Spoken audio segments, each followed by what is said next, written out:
também queria colocar algumas palavras sobre a fala da Maria Rita e fazer uma pergunta, um encaminhamento, que remete a esse ponto que você fala da arte pós-moderna e de uma espécie de experiência ou de reconhecimento do não sentido, do vazio de sentido, que é improdutivo, né?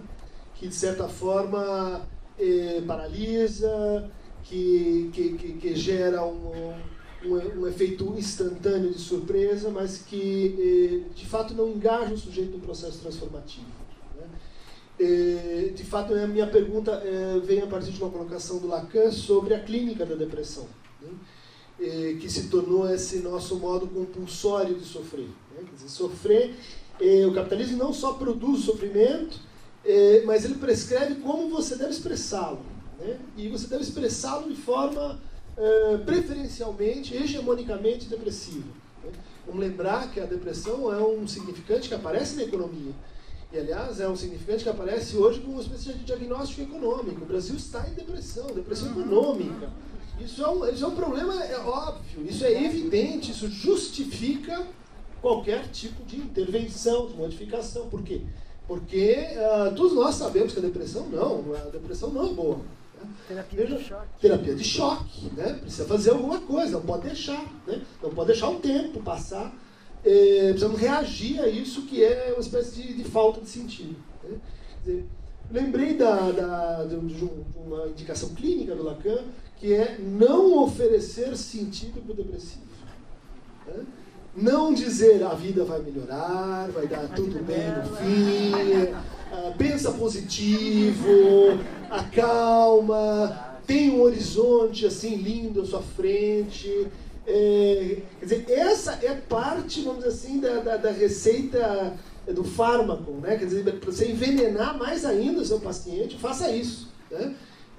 Porque no fundo é reintroduzi-lo numa lógica de sentido com a qual ele está sofrendo, né? Introduzi-lo numa temporalidade da qual ele está sofrendo, para voltar numa das teses mais contundentes do teu livro, né?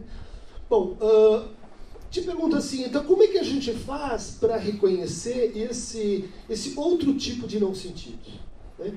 Esse outro tipo de certa forma, de confirmação inicial dessa intuição verdadeira do depressivo, né? Que o poeta alemão Novalis tinha, né? O melancólico, ele vê as coisas como elas são. Os outros é que estão vendo outra coisa.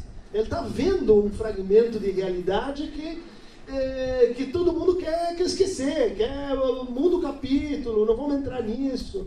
Ou seja, existe uma forma de reconhecer, eu acho que isso convida assim, a gente pensar as modalidades expressivas, na arte, no laço social, na política, que é diferente do outro não sentido, né? Do não sentido reprodutivo, não sentido que aliena, né? Que nos convida a uma reestabilização, né? Como é que você, onde é que está esse nonsense, esse vazio de sentido no qual vale a pena apostar no nosso cenário, no nosso momento, né? Nas coisas que têm acontecido por aí? Dai-nos a luz. Gente... Eu vou falar da clínica, que é mais fácil. Pode ser trevas. Eu vou falar da clínica, que é mais fácil. Porque acho que quando eu escrevi o Tempo e o Cão, vamos ver se pensando alto ou junto com vocês, né? Porque pode vir de muitos lugares essa tentativa de agarrar um galhozinho para sair do pântano. Quando eu escrevi o Tempo e o Cão, talvez eu estivesse brigando com essa indicação do Lacan, não dessa forma que você disse agora, que eu concordo totalmente. Dizer para o depressivo vai melhorar, ele só vai se sentir pior. Ele vai dizer, eu não consigo. Né? Não, você vai ver.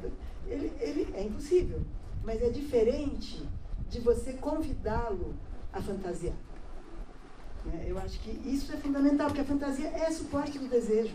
O desejo é simbólico, o desejo é desejo de nada, ele não é desejo de. Mas sem fantasia, o seu impulso desejante, porque o desejo, na verdade, é um movimento, ele não é uma coisa, não é? Mas sem fantasia, o seu impulso desejante também cai no vazio. Então, eu acho que na questão do depressivo, se trata de convidá-lo a fantasiar. Tenha coragem de fantasiar. Ouse fantasiar. Porque o depressivo não ousa. Né? Primeiro que alguém já se precipitou e já lhe ofereceu objetos de satisfação, sem que ele precisasse prefigurar. Né? Porque na minha hipótese, já que o Christian voltou à questão clínica, o depressivo não é aquele que sofreu de falta de mãe. Esse pode ser o melancólico freudiano, naquele sentido do luto e melancolia. É aquele que sofreu de excesso.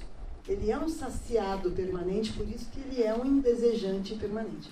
Então, no caso depressivo, eu acho que é uma questão de convidá-lo a fantasiar. No caso da luta política e da depressão política, talvez também seja, Christian.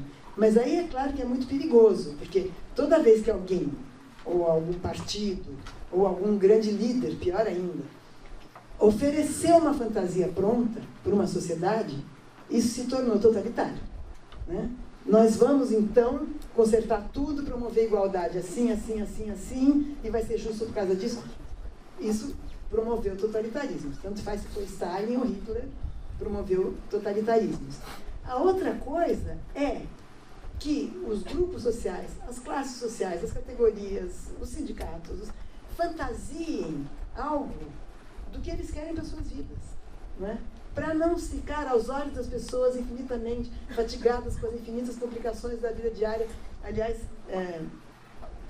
eu tenho uma paciente que é executiva, não é operária, trabalha, e veio deprimida. Veio deprimida, muito deprimida, e trabalha. Sempre vem análise, mas chega atrasada, porque estava numa reunião, desaba no divã, ai meu Deus, não vai dar tempo. Aí, um dia, ela desabou no divã e ela disse, e aos olhos das pessoas infinitamente preocupadas com as infinitas ocupações da vida diária, o tempo se perfila com uma sequência de meios cuja finalidade já se perdeu. Ela deu um pulo e falou, como você sabe? É Walter Benjamin. Porque eu acho que é isso que nos captura o desejo. Entendeu?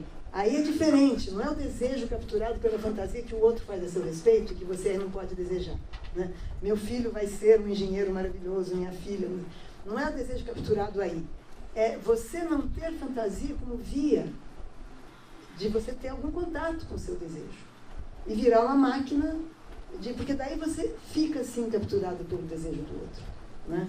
Sempre tem um outro, e no caso do capitalismo esse outro vai ser o seu patrão, evidentemente, que tem um desejo forte, que ele sabe muito bem o que ele quer de você. Né?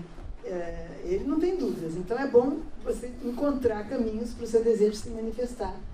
Para além disso, às vezes não dá para ser para fora disso.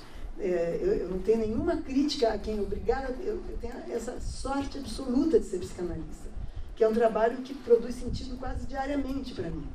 Mas eu não tenho nenhuma crítica, nenhum desprezo a quem trabalha no escritório, na máquina, na burocracia, no serviço público. São trabalhos, né, que têm que ser, inclusive, dignificados e não desprezados. Mas quem trabalha nisso porque está estudando, porque precisa ganhar um dinheiro, porque tem que sobreviver, etc., tem que procurar de outras maneiras o sentido da vida. E aí que eu acho que, por isso eu dei esse exemplo das 3 gargantas ali na China, etc., é porque as grandes empreitadas do capitalismo destroem também esses laços, que permitem a pequena transmissão de experiência, em pequenas coletividades, a produção de sentido que vem de uma vida compartilhada, que vem de transmissões de histórias de pais para filhos, não é? De avós para... isso é muito interessante. Isso sustenta o sujeito. Pode servir de armadura? Pode. Aí não tem... Por isso é muito interessante. Na psicanálise não tem receita de cura. Né? Quer dizer, a mesma consistência imaginária que pode ajudar um sujeito a sair da depressão pode ancorar o sistema neurótico. Então, o interessante é, nesse ponto, não há receita.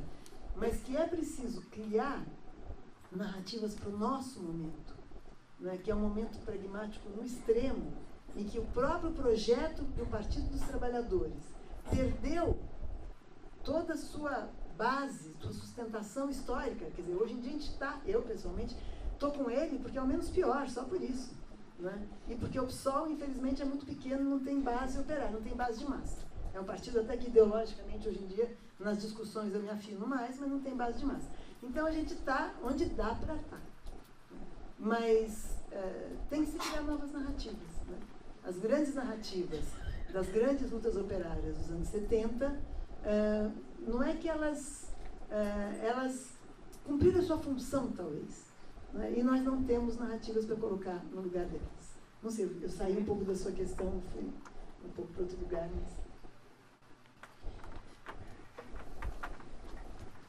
Então, bem, inicialmente também muito obrigado, Maria Rita, por essa apresentação muito interessante e muito rica de vários desdobramentos.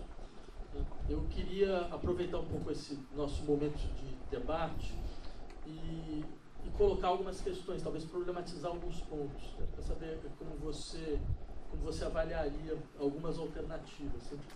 Quer dizer, porque primeiro eu gostei bastante da sua lembrança desse texto do Benjamin, que dá um pouco uma tipologia de certos problemas fundamentais com a organização da vida social a partir do capitalismo, né, que pode servir, com região, exatamente, pode servir um pouco por orientação para o nosso debate. Quer dizer, essa ideia da transformação do utilitarismo como uma espécie de religião privada, né, esse culto da duração permanente de todos os processos, né, da intensificação cada vez mais evidente, né, baseada na intensificação dos processos de trabalho, mas também na intensificação até dos modos de desejar, né, esse culto culpabilizador de tudo que poderia quebrar um pouco um certo ideal empreendedor de si, né, e por fim a eliminação da transcendência.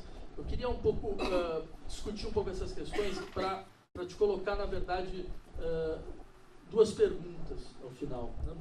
E talvez uma maneira interessante de começar, quer dizer, insistir como que esse horizonte que você descreveu, ele é um horizonte que serve de uma maneira muito interessante para aqueles que procuram a psicologia implícita do neoliberalismo, né? Sei lá, existe eu tenho certeza que boa parte de vocês lembram esse filme do David Cronenberg que chama Cosmópolis, né? E eu até descobri que existe uma Cosmópolis em São Paulo, né? Antes do filme. Bem, mas de qualquer maneira, simplesmente para dizer, existe a história de um yuppie que tem uma limusine, né? E num dado momento, a limusine fica rodando por Nova York sitiada, basicamente, e num dado momento ele recebe a sua chefe de teoria, né? Que é uma espécie de monja zen budista que explica faz especulações sobre o ato de especular financeiramente, né? E num dado momento ela começa a explicar o que ele faz, fala, pensa no seu desejo.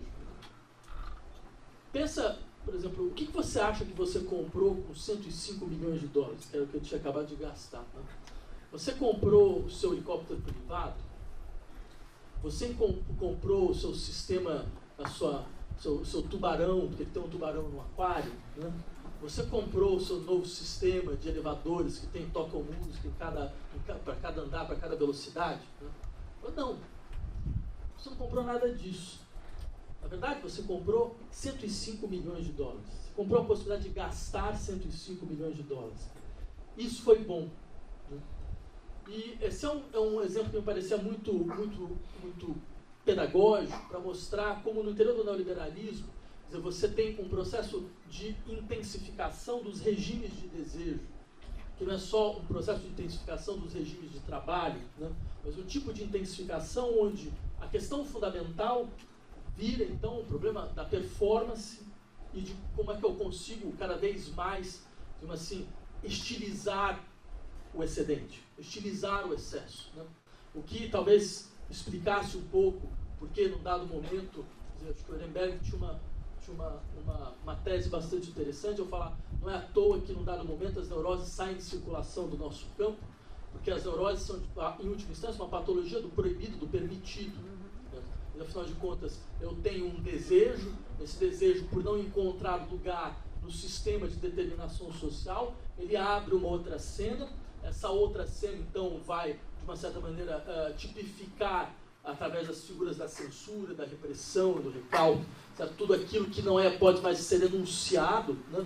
E todo o jogo um pouco da clínica desenvolver uma interpretação que permita a enunciação daquilo que saiu do interior de uma dinâmica de repressão e de permissão. Sim, mas isso não faz mais sentido algum, certo? Porque nossas patologias não são essas patologias da lei, elas são patologias onde, no lugar do proibido e do permitido, nós temos o possível e o impossível. Ou seja, a questão é muito mais até onde me é possível, até onde eu tenho força para conseguir. Porque já não se trata mais, então, de fazer um modelo de circulação social baseado na determinação sob repressão, né? Mas trata-se de falar, em última instância, bem, cabe aos indivíduos, cabe a você como indivíduo, essa possibilidade, então, de saber, afinal de contas, até onde você é capaz de ir. O que é uma maneira bastante astuta de desarticular a capacidade de ação dos sujeitos, porque não se trata mais, então, de se debater contra uma lei, né? Mas trata-se, na verdade, de trazer para si mesmo, para os seus próprios ombros, certo? Todo o custo do seu próprio fracasso. Né? Ou seja, essa ideia de que, bem, se eu não conseguir, não era porque havia uma lei que me impedia, não é porque havia um outro que, na verdade, estava que me bloqueava o meu acesso, é porque eu não tive forças para tanto. Né? É porque eu não fui capaz de alcançar.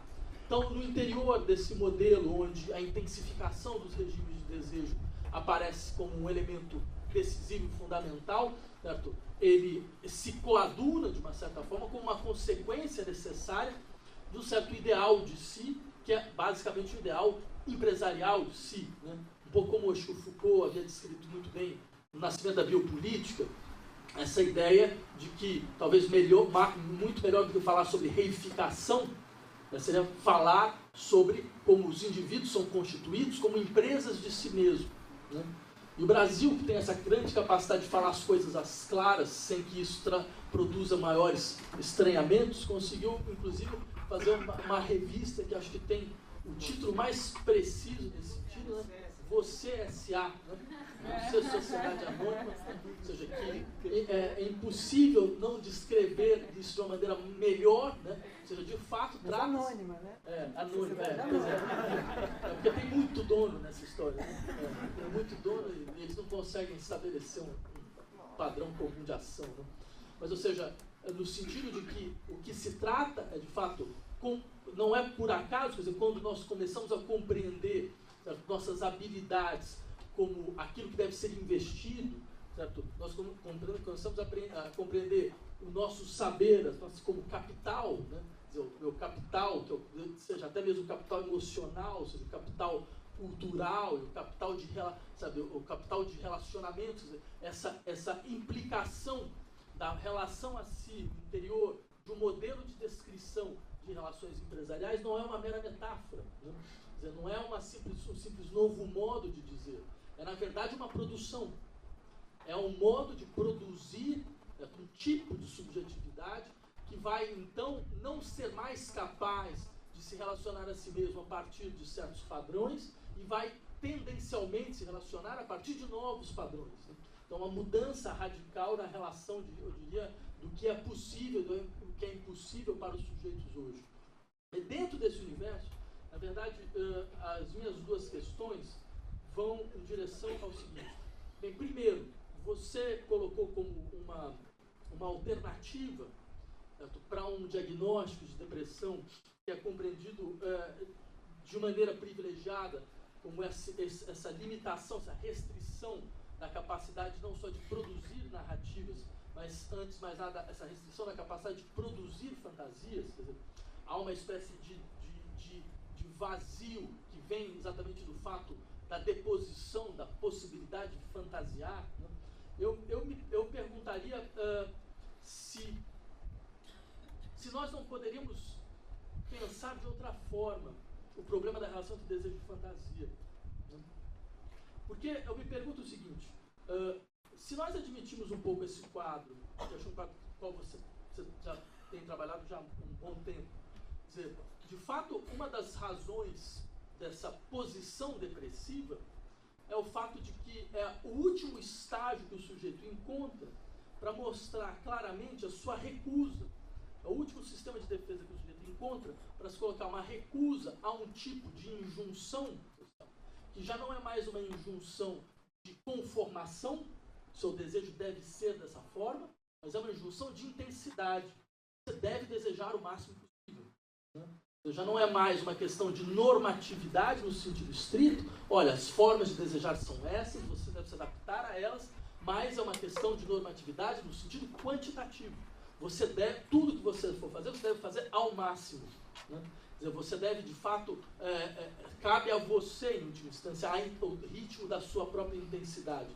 Então, nesse sistema, de fato, talvez a gente não tenha mais essa fantasia como o cenário, mas a gente tem a fantasia como um princípio de contágio. Tem um tipo de fantasia que não é a fantasia da construção cinematográfica dos cenários possíveis de determinação, né, de subtração do vazio do desejo, mas é a fantasia como a condição de possibilidade de toda e qualquer experiência. Ou seja, toda e qualquer experiência ela é aceita, ela é válida, desde que ela submeta a um princípio de quantidade, a um princípio de intensidade, a um princípio de performance, que faz com que, independente de qual conteúdo você se vincule, né, de qual cenário você produza, todos eles têm uma característica em comum. Eles são todos baseados em um determinado modelo de racionalidade, né, que vem da experiência da racionalidade econômica. Então, eu me pergunto se, nesse sentido, quer dizer, esta recusa ao fantasiar não é, na verdade, uma das últimas estratégias que sopram aos certos sujeitos para eles demonstrarem o seu desconforto radical, certo, a um modelo de injunção social que agora não precisa mais constituir-se a partir de estereotipias, né, mas ele se constitui a partir de um modelo generalizado de intensificação. Então, nesse caso, eu faço essa pergunta porque eu te perguntaria se, de fato, o problema está na impossibilidade de fantasiar, ou se ele está, na verdade, numa certa maneira, de ter expropriado dos sujeitos a sua possibilidade de estranhamento. Quer dizer, por que eu falo isso? Porque dentro dessa nova modalidade de inscrição social, quer dizer, onde, ao que parece, nós conseguimos, então, abrir muito mais a plasticidade das formas de vida, né? Abrir muito mais as demandas das particularidades, das singularidades, certo? Um elemento não muda, né? Esse elemento que não muda é tudo o que for de deliberação e de escolha dos sujeitos tem o seu lugar, desde que essas escolhas se submetam a um certo padrão de racionalidade, a uma certa condição de existência. Né?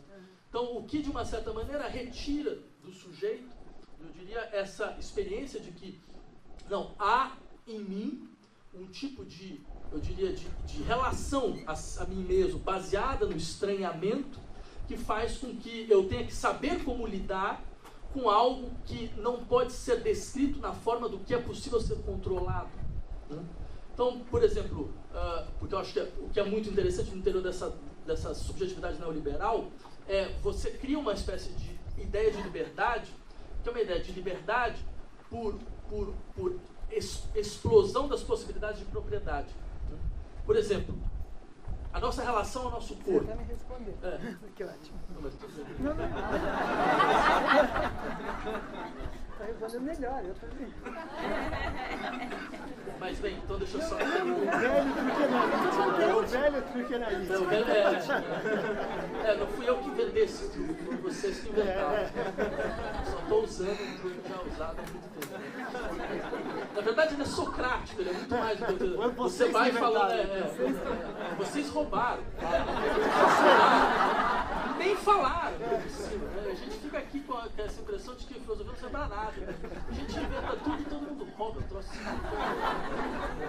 Mas tudo bem, como eu estava dizendo, porque, só para insistir um pouco nessa porque, por exemplo, a maneira com que a gente liberou a possibilidade das relações dos sujeitos aos seus corpos.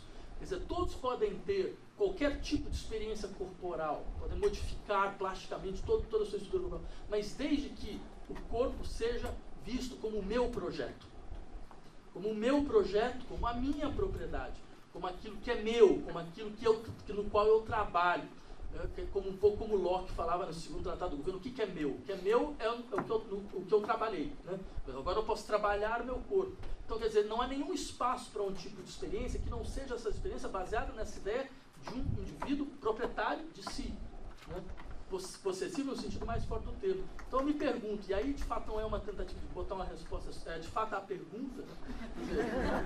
Se no caso da depressão, o que acontece é que, de uma certa maneira, há um discurso social que abre como a única possibilidade possível, né, para você falar, não, eu não me reconheço nesse modelo de determinação social, é a implosão depressiva. Né, o que retira, ou seja, o que eu pergunto isso, porque, quer dizer, então não seria uma questão de permiti-lo fantasiar melhor ou de novo, né? Mas permiti-lo fazê-lo circular aquilo que não se coloca sob a forma de uma fantasia. Nossa. Ficou difícil. Eu não sei se você respondeu, muitas coisas você respondeu e acho que muito bem, que você foi construindo o seu raciocínio e as respostas vieram, né? Então eu vou dizer algumas coisas que me ocorreram ao longo do que você disse, porque foi muita coisa e acho que as pessoas aproveitaram o que você disse, não como uma pergunta, né? Com um pensamento que construiu uma série de ideias aqui. Mas a primeira coisa que me ocorreu é que, sem querer, a gente continua pensando o desejo como desejo de, né? E se a gente pensar o desejo como desejo de algo, você tem toda a razão, quer dizer, tudo está à mão. Não tem nada... Claro, você tem que falar, o pobre não vai conseguir, depende da sua renda, mas pelo menos como imagem, como possibilidade de gozo, né? Pensem hoje como a quantidade de coisas que são transformadas em eventos festivos, né? Nessa fase agora do capitalismo não é mais a fase repressiva, é a de sublimação repressiva do Marquise, né? Tudo pode ser transformado em meio de gozo. Então isso inclui os pobres. É muito interessante isso nos dois sentidos, né? Nas duas pontas da dialética. Quer dizer, é interessante porque é muito bom que tudo possa ser transformado em meio de gozo para quem perdeu as suas formas tradicionais. Eu digo gozo, estética, dança, não estou falando gozo só no sentido do gozo mortífero lacaniano. Para quem foi deslocado e desenraizado de suas formas tradicionais, de fruição, de lazer, tudo pode ser transformado em meio de gozo. Então a gente tem essa impressão de que, bom, então não tem mais recalque, como no exemplo do filme Cosmópolis, que eu tinha esquecido exatamente. Então, o que mais você quer, né? No entanto, talvez essa seja a pirueta dialética, digamos assim, desse momento do capitalismo. É nos fazer acreditar que o desejo é desejo de alguma coisa. E se o desejo é desejo de alguma coisa, isso está na publicidade, né? As pessoas dizem, meu objeto de desejo é uma joia, não sei de Swarovski, sei lá como é que chama. Meu objeto de desejo é um carro, não sei das quantas. É uma casa própria, é umas férias. O desejo não é desejo de nada. Isso que é interessante, né? O desejo é um impulso que me move em relação a algo que me representa de um lugar perdido. Então, bem feito, né? Psicanalista. Tinha que dar uma piruetinha em cima das piruetas dele, né? O desejo de alguma coisa que é uma espécie de encontro comigo mesmo que eu não vai se refazer, né? Um eu pleno, um eu que algum dia, na fantasia do outro, foi perfeito, etc e tal. E porque ele não vai se refazer, porque ele não encontra o seu objeto, é que ele move a vida, é que ele move as ações, move os quereres, né? Entre o desejo e os quereres tem uma diferença, né? Então, e aí a gente pode dizer, tá, tudo é permitido, menos a depressão, né? Menos essa esquisitice da depressão. Que vem alguém correndo e dizer, e aí, essa festa toda você não vai aproveitar? Né? Essa é a questão do depressivo. Pode tudo e você não vai aproveitar. Né? Eu lembro de uma frase do Baudelaire que eu acho que não despreze a esquisitice de ninguém. É na esquisitice de cada um que mora o seu gênio. E não gênio no sentido que a pessoa vai ser genial, um Einstein ou um Baudelaire, mas é ali que tem uma fagulha única, né? É ali que mora o único desse sujeito. E é isso que o capitalismo, por enquanto, não consegue capturar. Pode ser que consiga algum dia. Quer dizer, é essa esquisitice. Porque como é uma produção de massa, né? Claro, eu posso fazer minha esquisitice, eu posso implantar um seio no meio da testa. Né? A indústria da plástica permite isso. E permite bizarrices. Bizarrices. A gente vê, eu tenho um amigo no Rio, o Benilton. Ele de vez em quando me manda, ele fica pesquisando nos sites americanos que mostram as plásticas que as pessoas fazem mudando seus corpos. É um festival de monstruosidades. Esse festival de monstruosidades é promovido não porque isso era o desejo da pessoa, é promovido por esse engodo de achar que você tem que encontrar uma representação física para o seu desejo. Então, o fato de que eu tenho uma fantasia, de que eu sou uma girafa sendo estuprada por um elefante, o fato de que isso possa me excitar não quer dizer que eu tenha que fazer uma plástica, me girafiar e transformar meu namorado num elefante. Não vai dar certo. Não vai dar certo. Entendeu? Ou pode dar certo por 2 dias. Porque não é isso o desejo. Né? Então, essa frase do Baudelaire, quer dizer, a esquisitice de cada um é o seu gênio, mas ela é o seu gênio porque ela é a esquisitice que move. Não é a esquisitice como ponto final. É claro que o capitalismo pode transformar tudo em mercadoria. Tudo, tudo, tudo. Mas tem alguma coisa que escapa essa lógica. Quero crer que tenha. Talvez não tenha, e daqui a 10 anos, porque não vai ser um tempo muito longo, não vai ser para 3 gerações, estaremos deprimidos no sentido dessa saciedade permanente em que muitas pessoas vivem, porque se enganam em relação ao desejo. Né? E, por outro lado, né, quando eu era criança tinha um ditado que dizia: do boi só não se aproveita o berro. Né? O capitalismo aproveita até o berro, porque transforma o berro em alguma coisa. Então, as demandas, por exemplo, revolucionárias de maio de 68 viraram mercadoria. A primeira vez que eu vi isso no fim da ditadura aqui no Brasil, e por acaso foi no fim da ditadura, porque não precisava, não era proibido esse anúncio. Entrando na USP, eu estava saindo de Pinheiros, atravessando a ponte, tinha hoje em dia isso é banal, mas eu quero recuperar um pouco o choque que me causou. Tinha um outdoor com aquela imagem deliciosa dos dropouts, que eram um jovem num vagão de trem, fugindo, tocando um violão, e estava escrito: liberdade é uma calça velha azul desbotada. Era uma propaganda de calça leves. E aí eu pensei: nossa, do boi se aproveita até o berro. Quer dizer, você oferece a liberdade como mercadoria. Você oferece a transgressão como mercadoria hoje. Isso é banal. Né? Hoje isso é banal. Vou lembrar de uma propaganda de uns anos atrás. Eram as crianças que eram os pré-adolescentes indo para uma festa, e quando chegava a um quarteirão, o pré-adolescente pedia: pai, me deixa na esquina, para fingir que ele estava indo a pé sozinho para a festa. Né? Então o pai deixava na esquina, ficava olhando, a criança chegava fingindo que já era grande. E aí tem você vê sempre de dentro do carro, e um que fala: pai, me leva até a porta. E aí quando ele desce, o pai dele está no carrão daquela época, de último tipo, todos param. Quer dizer, ir no carro bacana do pai até a porta vale mais do que fingir que você já é descolado e vai a pé para a festa. Então tem 900 dessas. E tem uma propaganda que me chocou tanto, e eu acho que ela foi tão chocante que realmente, eu acho que ela sabe que eu vi 2 vezes numa semana. Então quero que vocês me digam o que vocês acham disso, o que aconteceu com essa propaganda. Era uma propaganda do novo Fusca, não era um carro, mas era um carro caro.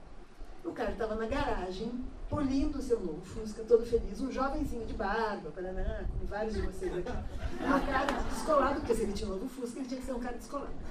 E ele começava a pensar: como é legal ter um carro, mas carro não faz parte da minha ideologia. Porque o carro é feito numa fábrica. Aí começava a aparecer desenho animado, a fábrica poluindo, os operários trabalhando, as matas sendo derrubadas, tudo aquilo que aquele jovem seria contra, né? Para abrir estradas ou para fazer combustível. Vai mostrando tudo aquilo que qualquer um de nós fala: que merda que o capitalismo vai promovendo. Aí ele fala: mas eu estou muito feliz com o meu Fusca. E sai. Né? Essa propaganda foi assim, quando a gente andou discutindo cinismo, ela era assim, o cinismo tem isso, ele consegue dar 3 voltas no parafuso e dizer, eu sei mais, eu sei mais, eu sei mais, mesmo assim, pum, e te pega lá adiante. Né? Essa propaganda saiu muito rápido, pouca gente viu, mas eu tenho certeza que eu não alucinei. E se eu alucinasse, eu ia vender para uma publicitária. Mas, quer dizer, você pode fazer essa pirueta 900 vezes. Não é? Mas tem algo do desejo que é irredutível.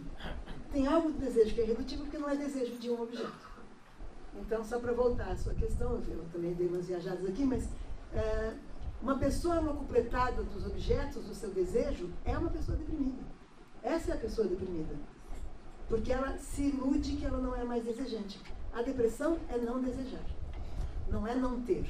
Então, por que pensar a fantasia como um dado terapêutico?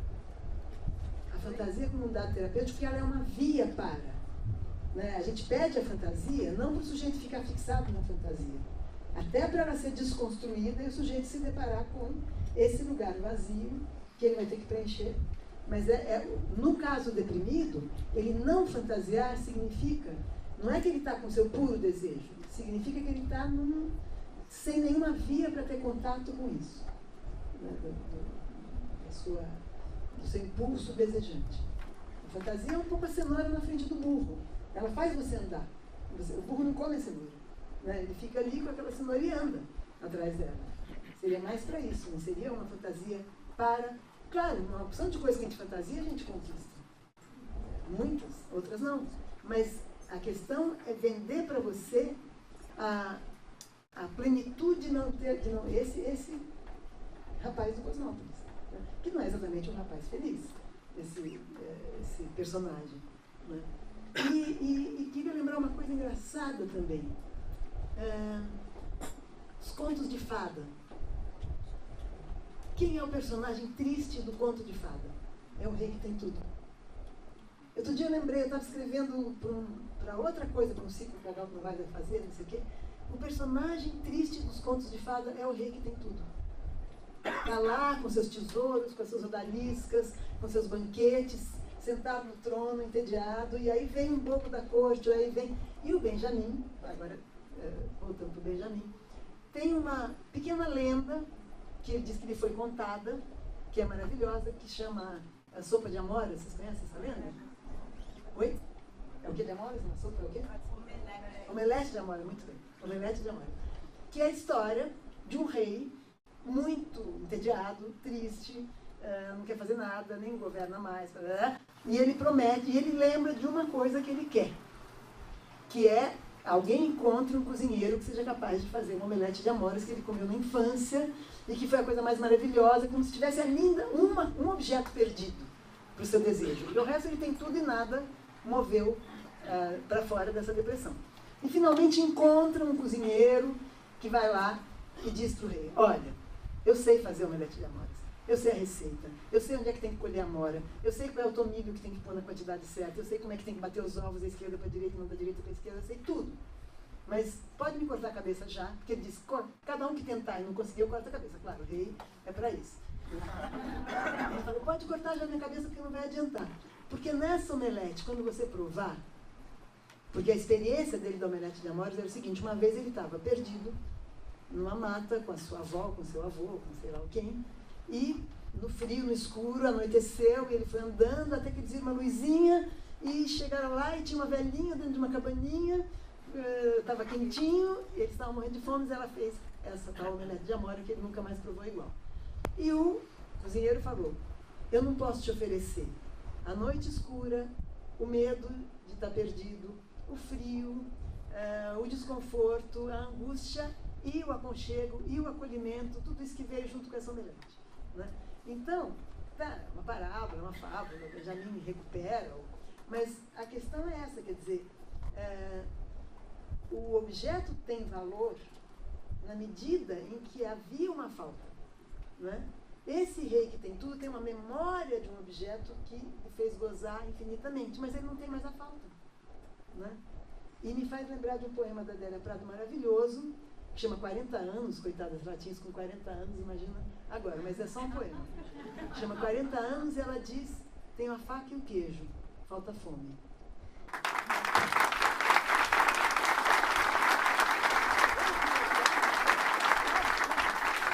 Eu inseri a aplauso para a Adélia Prado.